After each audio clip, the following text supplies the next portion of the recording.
Assalamualaikum, kita ketemu lagi di mata kuliah sistem terintegrasi.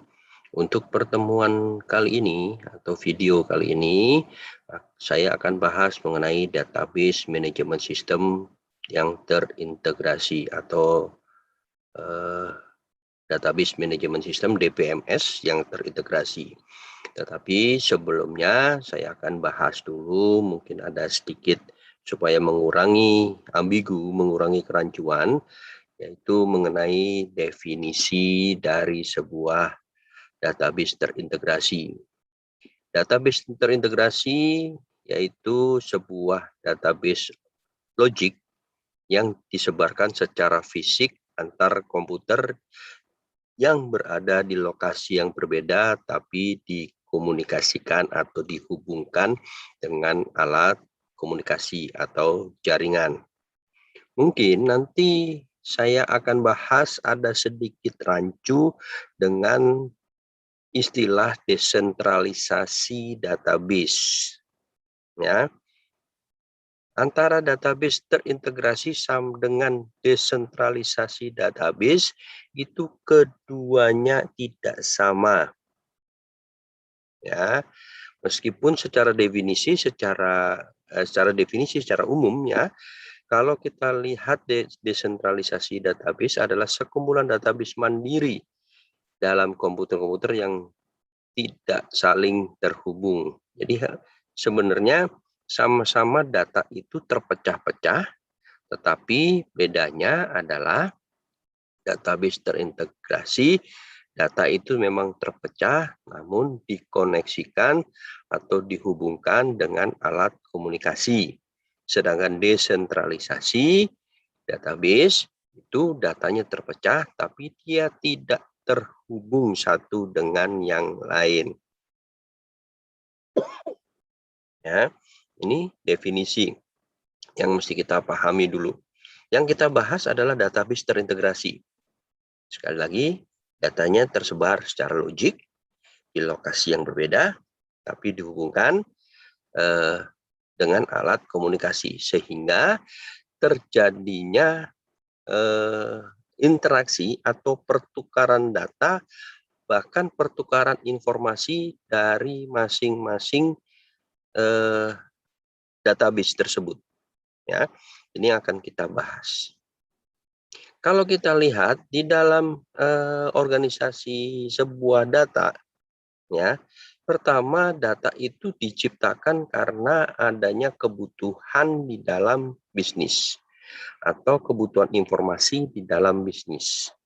Maka kita mengorganisasikan sebuah data. Ya, dengan adanya data yang makin banyak dan semakin rutin, maka makin banyak pula data yang harus diproses menjadi sebuah informasi. Dengan tujuan adalah kita melakukan servicing terhadap customer. Tentunya customer itu menuntut kecepatan pelayanan dengan kualitas yang prima. Artinya prima apa? Data yang diberikan kepada customer, informasi yang diberikan kepada customer adalah informasi yang up to date dan akurat. Di samping itu, data yang up to date dan akurat itu dapat menunjang untuk pengambilan keputusan. Ya, jadi data tersebut perlu diorganisir dengan tepat. Ya, ini adalah berhubungan dengan organisasi data, kebutuhan dari organisasi atau kebutuhan data di dalam bisnis. Kalau kita lihat bagaimana data itu sampai tercipta, ada istilahnya adalah data life cycle process. Bahwa data itu bisa didapatkan dari transaksi atau kejadian-kejadian yang berasal dari internal. Seperti terjadinya pengeluaran internal, secara internal semuanya ya. Kemudian pembayaran internal. Kemudian pembayaran tenaga kerja yang dilakukan secara internal. Yang dimaksud internal di sini adalah sesuai dengan kebutuhan corporate atau kebutuhan bisnis. Bisa juga data itu berasal dari data eksternal. Contohnya suku bunga. Tentunya kita tidak bisa menentukan suku bunga. Yang bisa menentukan suku bunga adalah perbankan. Ya. Kemudian apa yang namanya? Daya beli dan lain sebagainya. Itu adalah kebutuhan eksternal. Ada juga adalah personal data. Memang data itu dikeluarkan oleh masing-masing user. Pengetahuannya itu tidak berhubungan dengan internal, tapi berhubungan dengan personel usernya. Ya, pokoknya data itu perusahaan itu di bidang jasa, tapi salah seorang itu dia berpengalaman sebagai mungkin sebagai seller atau distributor. Pengalamannya itu diserahkan atau diimplementasikan di dalam pekerjaannya di pabriknya. Itu adalah personal data. Yang kesemuanya antara internal data dan eksternal data akan dikumpulkan menjadi satu. Itulah yang dikatakan sebagai data warehouse. Kemudian data warehouse disimpan menjadi data mart ke dalam masing-masing storage, kemudian dianalisis, ya, bisa menggunakan OLAP atau queries atau executive information system atau data support system atau data mining, ya. Data analisis itu banyak sekali, ya. Kemudian menjadi sebuah keputusan, ya, menjadi data perusahaan, visualization, kemudian untuk pengambilan keputusan atau hanya sekedar knowledge bagi manajemen yang nantinya dalam seluruh result atau keputusan atau data yang disajikan dari data atau data awal sampai dengan analisa akan mungkin digunakan sebagai supply chain management, ya, seperti pembelian, kemudian penjualan, ya, marketplace dan lain sebagainya. Bisa juga CRM, ya, customer relationship management, ya, atau e-commerce-nya, strategi dan lain sebagainya digunakan. Data-data itu digunakan intinya adalah untuk menjalankan bisnis. Itu solution. Ini adalah pergerakan dari data source, dari data awal dari data sampai penggunaan data. Istilah ini adalah dikatakan sebagai data life cycle process. Kalau kita lihat kembali lagi ke definisi atau konsep dari basis data, ada beberapa konsep yang mesti kita pahami. Yang pertama adalah sistem komputasi terintegrasi. Ya, dia menggambarkan adalah sejumlah elemen proses yang terkoneksi dalam jaringan yang bekerja sama untuk melakukan suatu tugas. Ya, saya kasih contoh begini. Umpamanya seorang sales yang menjual barang. Tentunya sales itu harus mengetahui persediaan yang ada. Ya, kalau finish good atau barang jadi, tentunya dia harus mengetahui barang jadi yang tersimpan di logistik. Selain itu, sales juga harus bisa memberikan layanan atau kepastian kapan barang itu di-deliver kepada customer, diantarkan ke customer. Maka kita lihat sales pada saat dia melakukan penjualan sudah ada minimal ada 2 departemen yang mendukung sales.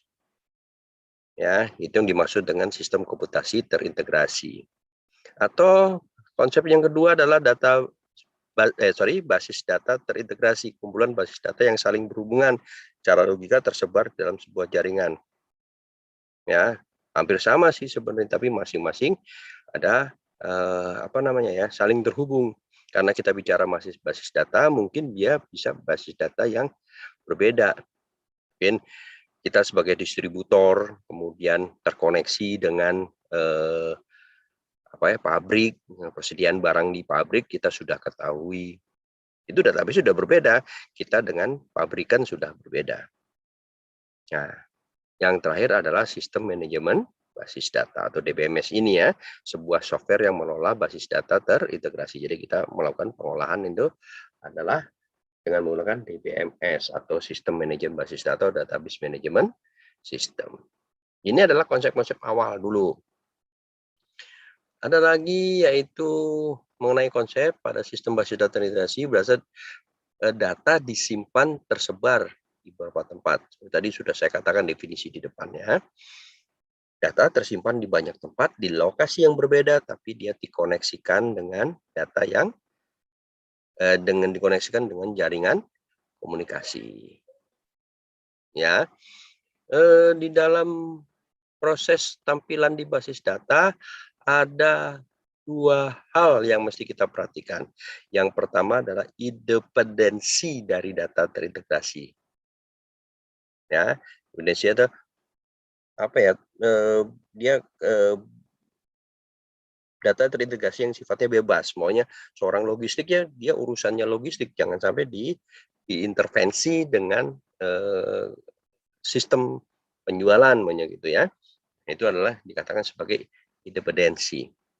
Ada lagi yaitu atomisitas. Waduh, susah banget ngomongnya ya. Sebagai transaksi terintegrasi. Ya, saya bahas dulu yang independensi.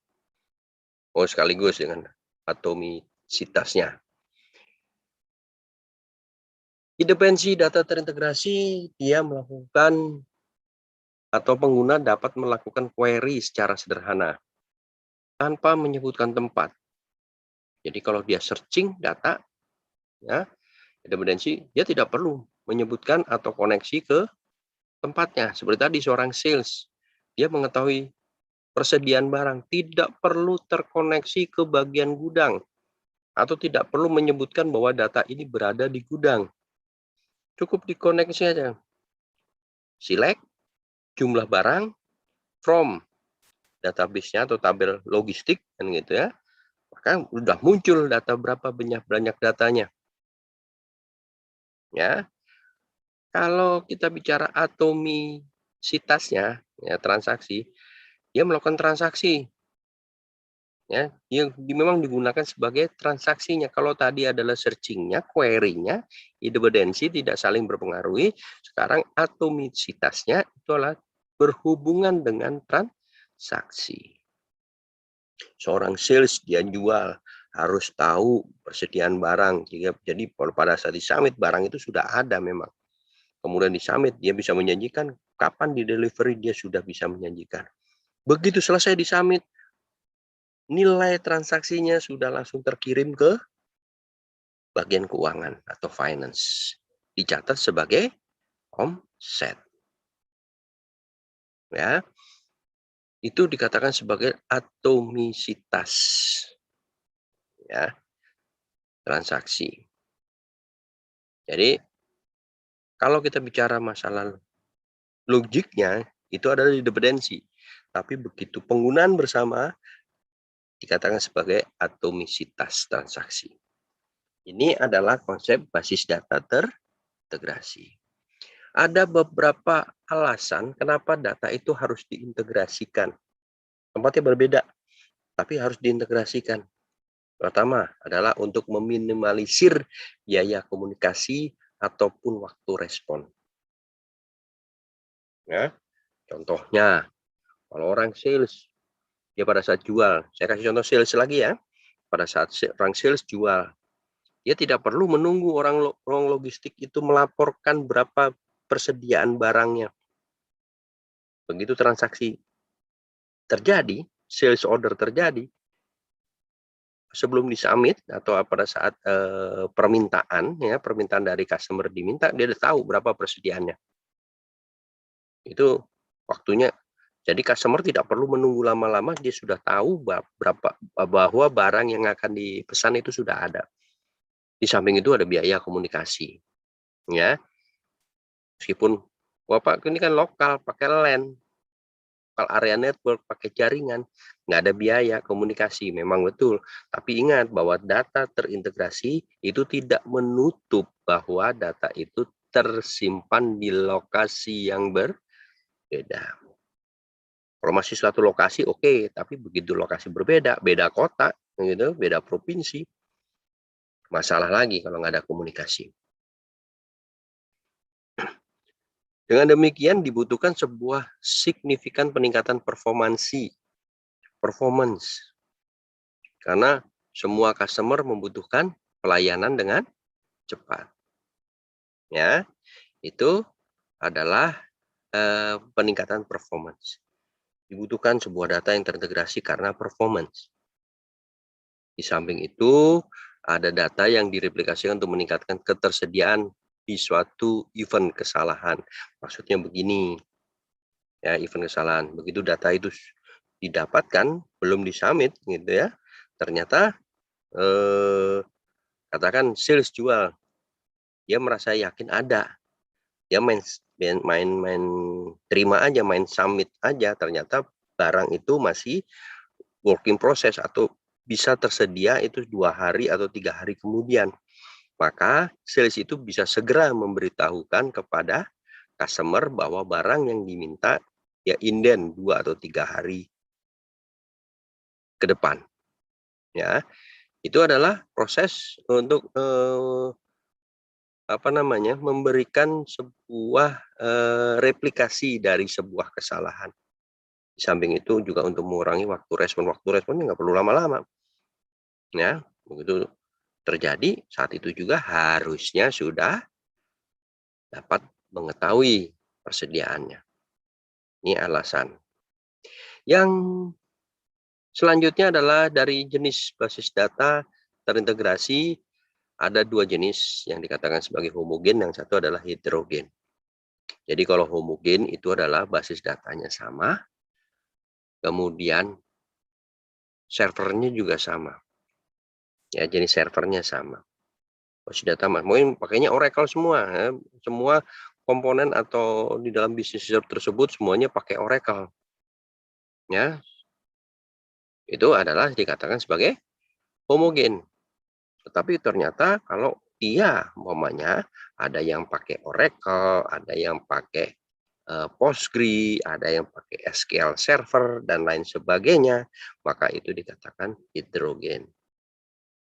Ya, yang heterogen itu disebut juga dengan sistem multi basis data.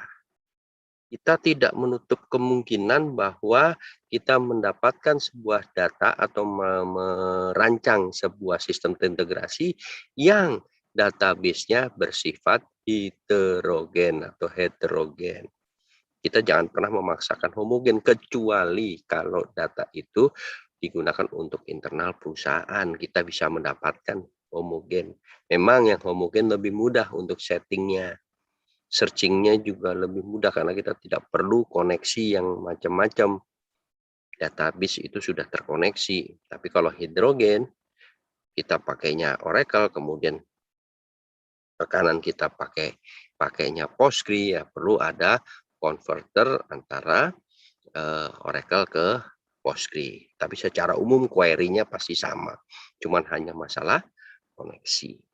Mana yang lebih enak? Ya tentunya homogen. Tapi kita tidak menutup kemungkinan yang terjadinya yang heterogen. Di dalam sistem topologi terdistribusi atau terintegrasi dari sebuah data, ada banyak sekali bentuk topologi. Ada yang dikatakan fully connected network. Ini saya kasih contoh seperti ini ya, semua lini, semua klien saling terkoneksi. Itu dikatakan sebagai fully connected network. Ada partially connected network. Jadi dia modelnya seperti decision tree ya, yang dirangkai seperti decision tree ya. Jadi contohnya yang E tidak bisa terkoneksi ke A kalau tidak dapat permission dari C. Demikian juga yang tree structure network. Ini juga hampir sama dengan decision tree. Nah, ada juga yang untuk topologi data disebut juga dengan ring network. Ya, jadi bentuknya hampir sama ya, dengan jaringan ring itu berputar. Ya, A tidak bisa koneksi dengan D kalau dia tidak dapat permission dari B dan sebagainya. Ya, keuntungan dan kelebihannya ya kurang lebih sama dengan jaringan. Yang terakhir adalah star, tipe star network. Ya, terkoneksi pada satu server C ya, mengkoneksikan A, B, D, E. yang mengkoneksikan seperti itu. Ini adalah bentuk topologi dari terdistribusi dalam sebuah data. Kalau kita lihat hampir sama ya, topologi jaringan dengan topologi data ya relatif sama. Ya, tinggal kita bagaimana penempatan. Keuntungan kelebihannya juga relatif sama. Dengan demikian tadi saya sebutan topologi berarti kita membutuhkan sebuah arsitektur basis data. Dalam sebuah arsitektur basis data ada beberapa pendekatan. Ada yang dikatakan sebagai client server, kolaborasi server, ada yang sebagai middleware, kan gitu ya. Kalau client server biasa, mungkin Anda kenal memiliki satu atau banyak proses. Pada klien kita membutuhkan satu buah server, ya. Tetapi kalau kolaborasi atau yang untuk kolaborasi gitu ya, kolaborasi server, maka pada sistem client server tidak mungkin satu query pada klien dijalankan pada multiple server. Jadi artinya kliennya satu, dia bisa koneksi ke beberapa server. Itu dikatakan sebagai kolaborasi server. Sedangkan middleware dirancang untuk memungkinkan satu query menjalankan multiple server dengan server-server basis data tidak mengelola eksekusi multi server dan lain sebagainya. Jadi ini ada gabungan middleware ya, middle server ya, middleware server ya, ya tidak apa namanya ya, ya koneksi query-nya bukan hanya satu server atau menjalankan dua server, tapi dia eksekusinya langsung ke banyak server. Ya, ini jenis arsitektur dari basis data terintegrasi.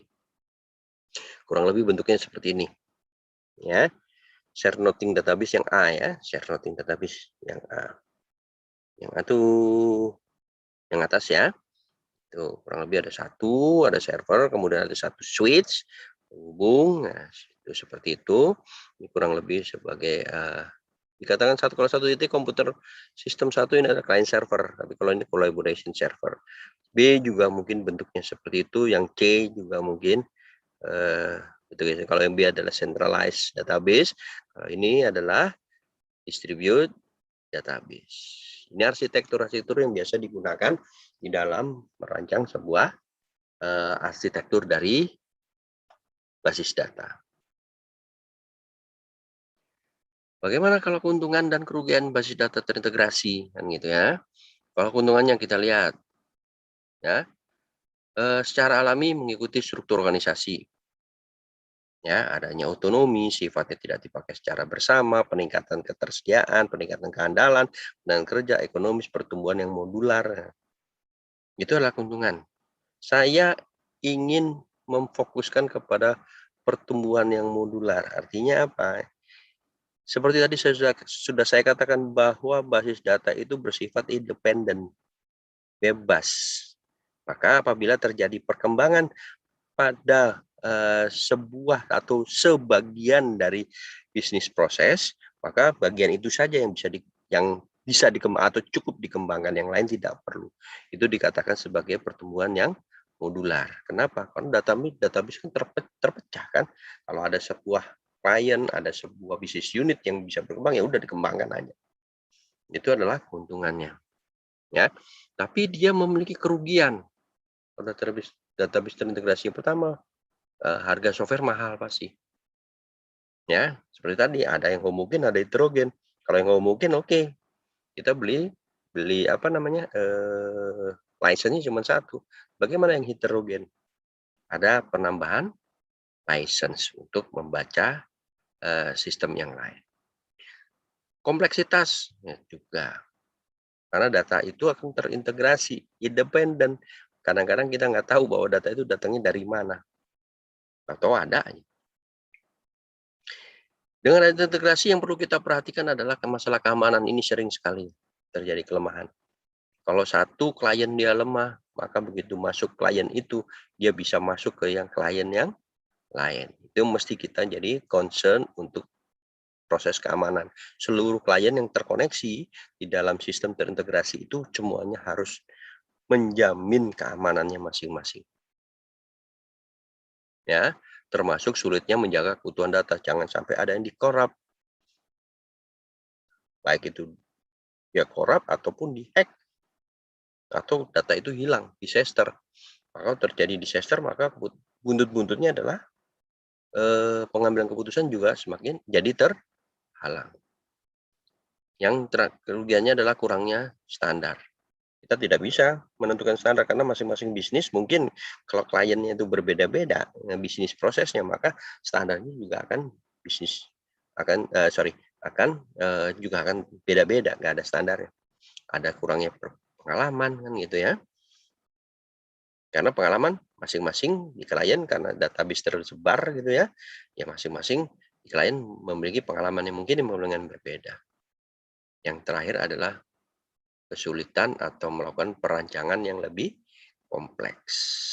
Ini harus paham benar bahwa basis data yang tersebar, maka kita juga harus melakukan perancangan basis data yang benar pula. Jangan sampai data itu terjadi redundansi. Ya, data redundansi itu apa? Data ganda. Ya, 2 kali disimpan, itu nggak boleh, jangan. Ya, ingat bahwa sebuah basis data, setiap data yang tersimpan di dalam basis data hanya diperbolehkan tersimpan 1 kali. Kalau tersimpan 2 kali, maka itu dikatakan sebagai redundansi data. Ya, redundansi data, saya mau lebarkan dikit slide ini. Redundansi data bisa terjadi 2 kemungkinan. Yang pertama adalah memang sengaja atau memang disimpan dalam jumlahnya lebih dari sekali. Ya, data yang sama disimpan lebih dari 1 kali, ya jangan. Yang kedua, secara fisik datanya beda. Kita lihat spellingnya berbeda, tetapi maksudnya sama. Saya ambil contoh, saya pernah mengalami membuat sebuah basis data, gitu ya. Satu barang menyebutnya adalah bearing, ya, alat kayak lingkaran, di tengahnya ada pelornya, dia digunakan sebagai as, ya biasanya dikatakan sebagai bearing. Tapi ternyata di daerah lain tidak menyebutkan bearing, tapi menyebutkannya adalah klaker. Ya, padahal bearing dan klaker itu sama. Itulah yang dikatakan sebagai basis data yang redundansi. Itu tidak boleh terjadi. Makanya urusan kompleksitas di basis data atau perancangan basis data yang kompleks ini harus dikedepankan di dalam proses membangun sebuah sistem terintegrasi. Gitu ya. Bagaimana? Ada fungsi tambahan dalam basis data integrasi. Ada beberapa proses. Yang pertama, keeping track of data. Kita harus tahu data itu asalnya dari mana. Makanya setiap database atau setiap tabel harus di ujungnya harus ditambahin asal datanya. Siapa yang login maka dia tersimpan loginnya. Maka diketahui proses penelusuran dari data. Proses query-nya juga sama, bagaimana kita meng-query-kan. Manajemen transaksi, replikasi data, pemulihan database terintegrasi. Ya, pemulihan hati-hati, backup data maksudnya di sini ya. Backup data dan restore data, kalau itu semua harus bisa dilakukan secara bersama atau dilakukan secara point to point atau bagian to bagian. Yang tidak kalah pentingnya itu keamanan. Ya. Dan ini yang jarang terjadi yaitu masalah katalog. Nah, ini asal datangnya dari mana ini nggak ada. Orang main percaya saja dengan proses login, proses entry transaksi yang terintegrasi, tidak ada katalog. Tapi sifatnya ini opsional memang. Tapi yang sisanya itu adalah tambahan, tapi sebaiknya atau wajib diadakan di dalam proses basis data. Ya, kalau penyimpanan data dalam distribusi DBMS, DDBMS, Distribute Database Management System, ya, bisa tersimpan pada site atau node-node yang berbeda. Tadi depan sudah saya kasih gambaran bahwa setiap server memiliki database sendiri. Dan topologi jadi tadi juga saya sudah jelaskan. Ingat ya. Kemudian akses ke relasi secara remote menimbulkan biaya. Ya. Jadi artinya begini, database yang tadinya terpecah kita jadikan satu. Ya. Seperti tadi sentralisasi data. Maka kalau sentralisasi data maka kita memerlukan penambahan biaya. Penambahan apa? Bandwidth. Karena data itu tersimpan di satu server, kemudian diakses secara bersamaan dengan sekian banyaknya user, otomatis ya terjadi bottleneck. Bagaimana supaya tidak terjadi bottleneck dalam pembacaan data atau penyimpanan data? Maka bandwidth-nya ditambahin. Begitu bandwidth ditambahin, maka biaya juga akan semakin besar. Kalau informasi yang terhubung dengan fragmentasi, alokasi, replikasi data disimpan dalam sebuah global penyimpanan ya dalam distributed database management system, ini adalah implementasi dari yang di atasnya yang perlu kita perhatikan. Ya, ini contoh fragmentasinya. Jadi saya juga katakan sebagai rancangan basis data. Maka bagaimana kita membuat basis data ini antara employee, departemen location, project, work on, dependent, dan lain sebagainya. Kita pisah-pisahkan dasarnya dari mana kita misahin. Ingat ya, sistem basis data. Bagaimana kita misahin? Datasnya adalah ketergantungan masing-masing data. Dependensi dan hubungan antar data yang mesti kita perhatikan. Ya, baru kita bisa merancang. Jadi kalau Anda ingin merancang sebuah basis data, ingat aja di mata kuliah sistem basis data itu ada dependensi dan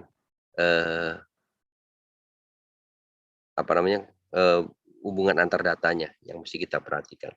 Sehingga kita bisa membentuk 1NF, 2NF, dan 3NF. Mudah-mudahan kalian masih ingat untuk proses itu. Ini adalah fragmentasi atau lokasi dan replikasi dari sebuah basis data dari hasil perancangan basis data. Ini hanya sebagian saja. Ya, tapi kalau kita perlebar data tabel itu akan semakin banyak tentunya. Ya. Tadi saya katakan ada topologi di dalam sebuah arsitektur, kemudian bagaimana penyimpanannya, kan gitu. Urusannya ke strategi di dalam integrasi. Ada berapa faktor untuk menentukan topologinya tadi, bagaimana penyimpanannya, ada berapa faktor yang perlu kita pertimbangkan. Yang pertama adalah biaya, otonomi, dan keamanan.